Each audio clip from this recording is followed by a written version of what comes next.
A while back I was scrolling through my phone looking for someone's number, and I stopped on a name, a guy I used to speak to almost every week, and I did the maths and realised I hadn't called him in about 4 years. Nothing had happened, there was no argument, no falling out, nothing to forgive.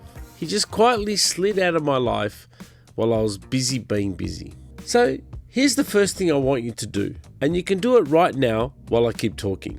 Open your phone, find the people you would have called without a second thought 5 years ago and haven't called in the last 12 months. Write those names down. Somewhere you'll see them. That's it. That's the whole exercise. Name the drift. I call it that because drift is exactly what it is. Nobody in your life decided to leave. You didn't get dumped. There was no moment. You both got busy and the gaps got longer. And one day the gap became the relationship. And the reason I want the names written down is that this is the only part of the problem that's invisible. Everything else in your life that's falling apart announces itself. Your body tells you when you're unfit. Your bank account tells you when you're overspending. Your boss tells you when you're underperforming. Friendship has no alarm. It just gets quieter, and quiet doesn't feel like an emergency. So it never makes the list of things you're going to deal with this week. Writing the names down turns something invisible into something visible. That is generally most of the work.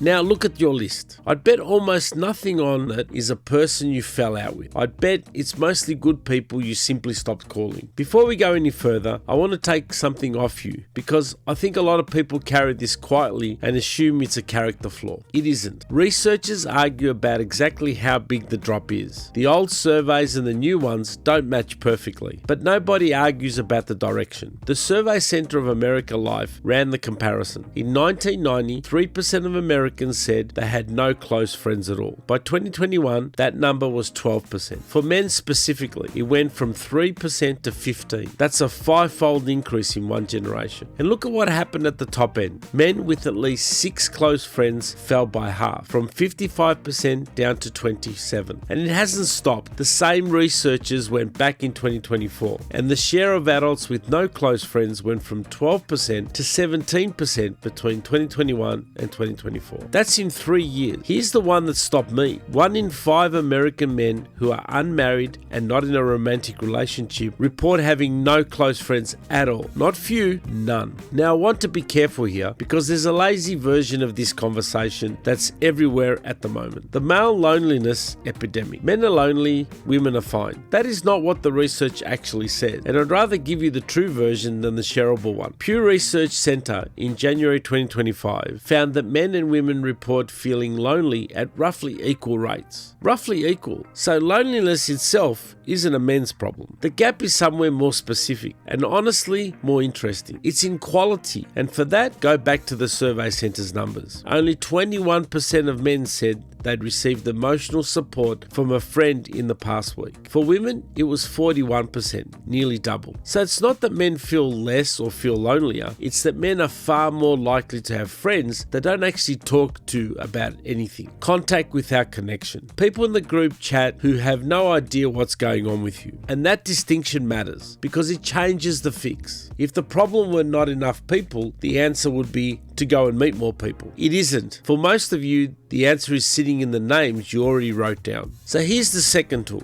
and it's a reframe, but it's the one that unlocks every other thing in this video. Stop treating this as a personal failing and start treating it as an infrastructure problem, because that's exactly what it is. Think about how you actually made your closest friends. I'd put money on it that you didn't make them. They happened to you. You were put in a room with the same 30 people for 5 years. You were on a team that trained every Tuesday and Thursday, whether you felt like it or not. You shared a house. You sat near someone at work for 2 years and you had lunch together because you were both hungry at the same time in the same building. None of that was friendship skill. You're in the same place as the same people over and over, and no effort required from you. And friendship was the byproduct. It fell out of the schedule. Then adult life quietly removed the machinery. School ends, the team disbands, you change jobs, or you start working from home, or you move for a relationship, or you move for work. And nobody warns you because it doesn't look like a loss. It looks like a promotion. From years of working across different countries and industries,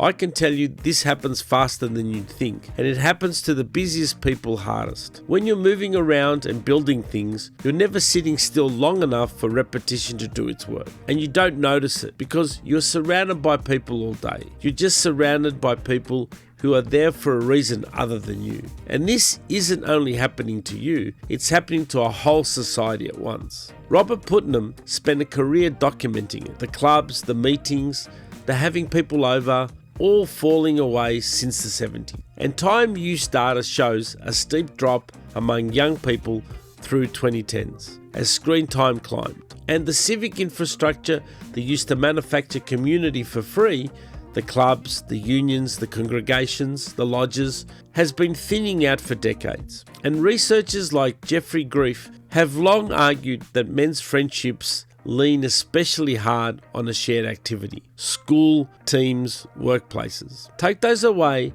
and there's very little left holding it up. So when I say this is structural, that's what I mean. Nobody failed. The scaffolding was removed while you were standing on it.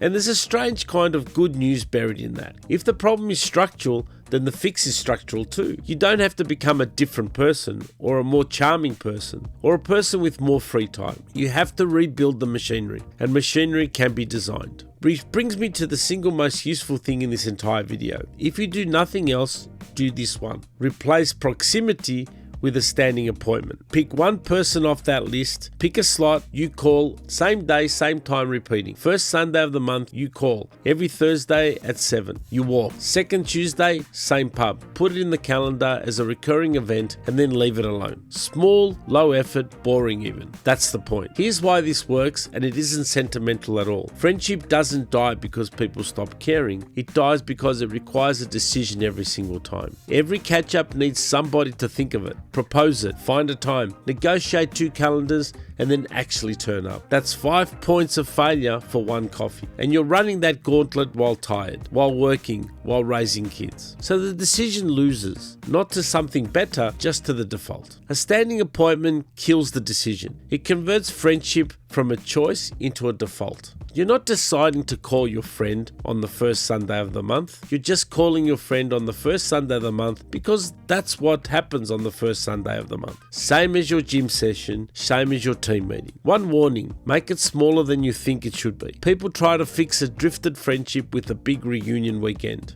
and it never happens because a weekend needs 5 people to say yes. A 20-minute phone call needs 1. Always choose the version that survives a bad week. And notice what you've actually done. You've rebuilt the exact thing school and work were handing you for free. Repetition on a schedule you don't have to think about. You've reinstalled the machinery by hand. If this is landing, that's what this channel's for. One life skill, properly broken down every week. Subscribe and the next one finds you. Now the next tool. Lower the bar for contact. Send the 2-line message. Today, badly. Not the message you're planning, I mean the actual bad one. I saw this and thought of you. This is very you. How's the new job going? 9 words, send it. Because here's what's really happening in your head. And I know this because I did it for years. You don't message people because you feel like you owe them too much. 4 years of silence feels like it needs an essay. It needs an apology, an explanation of where you've been. A proper catch-up, a real conversation. And you don't have the energy for that today. So you'll do it properly on the weekend. Then the weekend comes and you don't. Now it's 4 years and 1 week, and the essay you owe them just got longer. That's the trap. The size of the debt is entirely imaginary, and it is the only thing standing between you and the friendship. So default is the smallest possible unit of contact. I saw this and thought of you is honestly the entire skill. It's not filler. Think about what it actually says. It says you existed in my head today when you weren't in the room. That is not a small thing. That's most of what friendship is. The perfect catch-up you never send is worth exactly 0. The clumsy voice note you fire off at 11 at night is worth everything because it happened. And one more thing, because this is the belief that keeps people silent. Nobody on the other end is keeping score of how long it's been. I promise you, when someone messages me out of nowhere after years, my reaction has never once been, "Took you long enough." It's just gladness. You are the only person auditing your silence. Be the one who organises. Decide right now that from here on, that person is you. Someone has to be. That's the part nobody says out loud. Every group you've ever been in that stayed together had one person quietly doing the admin, picking the date, booking the table, chasing the group chat, absorbing all the yeah maybes, and every group that dissolved just stopped having that person. Most friendships don't die from conflict. They die waiting for the other person to go first. You do have to make peace with the asymmetry, because this is exactly where people quit. You'll organise 4 things in a row, you'll be the one who reaches out every time, and a voice starts up. Why is it always me? They clearly don't care as much. I'm not going to chase people. I understand that voice, but that voice is running a scoreboard, and friendship is not a scoreboard. It isn't a transaction where the ledger has to balance every quarter. The people you're waiting on aren't sitting there deciding not to call you. They're doing precisely what you're doing, meaning to, running out of the week, feeling vaguely guilty about it. You're both waiting for a move that neither of you is going to make. So make it, not because you're the mug, but because someone in every friendship is the engine, and being the engine is a role, not a humiliation. The people who have rich, full lives in their 40s and 50s are almost always the ones who organise. That is not a coincidence. That's the entire mechanism. And if you organise 4 things and someone comes to none of them, and never once reaches back, then fine. Now you know, and you learned it cheaply. That's information, not rejection. Take the energy and spend it on the next name on the list. And this is really the through line of the whole video. Every tool in here is the same move underneath. It's you taking over a job that your school, your team, or your office used to do for you automatically, without ever telling you it was doing it. Organising is just that job with your name on it. Join something that repeats, not an event, an institution, something with a fixed schedule and the same faces. A weekly class, a club, a regular game, a choir, a run group, a 5-a-side team, a climbing gym. On Wednesdays, a volunteer shift on the first Saturday of the month. The specific activity generally doesn't matter. The only feature that matters is that it recurs and that the same people keep turning up to it, because that is what manufactured every friendship you have ever had. Not chemistry, repetition. You've got this completely backwards, by the way. We think friendship starts by clicking with someone. It doesn't. Look at your closest friends. You didn't meet them and click. You were forced to be near them repeatedly until liking each other became more or less inevitable. The clicking came afterwards. The clicking was the result, not the cause. Which means when you go to a one-off event to meet people, you're skipping the actual active ingredient. You're asking for the result without running the process. That's why networking events feel so hollow. You're trying to speed run a thing that only works slowly. So the question isn't, where will I meet my kind of people?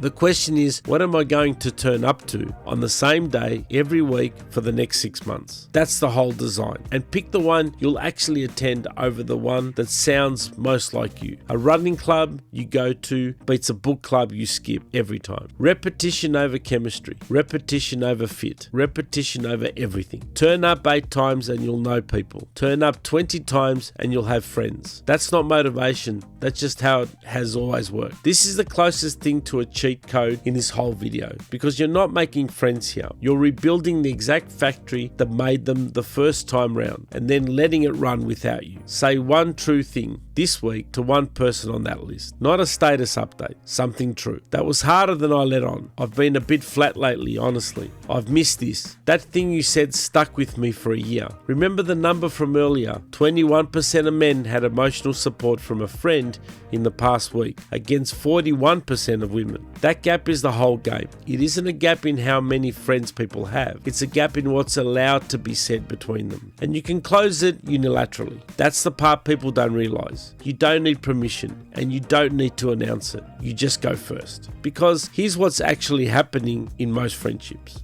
Two people, both perfectly willing to go deeper, both waiting for the other one to make it okay. Everyone's standing at the edge, waiting for someone else to jump. Then someone says one honest thing, and the entire register of that friendship changes permanently. It takes one sentence, and it lands better than you think it will, almost every time, because the other person has been standing at the same edge, holding their own true thing. Start small if you need to. You don't have to open a vein. One notch more honest than you'd normally go is enough. Yeah, good becomes yeah, busy, bit stretched actually. That's the whole move. Because this is the difference between contact and friendship. You can text someone every week for a decade and never once be their friend. And you can say one true thing to someone you haven't spoken to in 4 years and be right back where you were. Depth isn't built by frequency. Frequency just gives depth somewhere to happen. So the drift you named at the start doesn't actually close because you see people more often. It closes the moment one of those meetings goes somewhere real. So look at this list again, the one you wrote at the start. Pick one name off it, not all of them, one. Send the 2-line message again today and put a repeating slot in the calendar before you close the app. That's about 90 seconds of work, and it is the entire difference between the friendship you have and the friendship you had. And that guy whose name I stopped on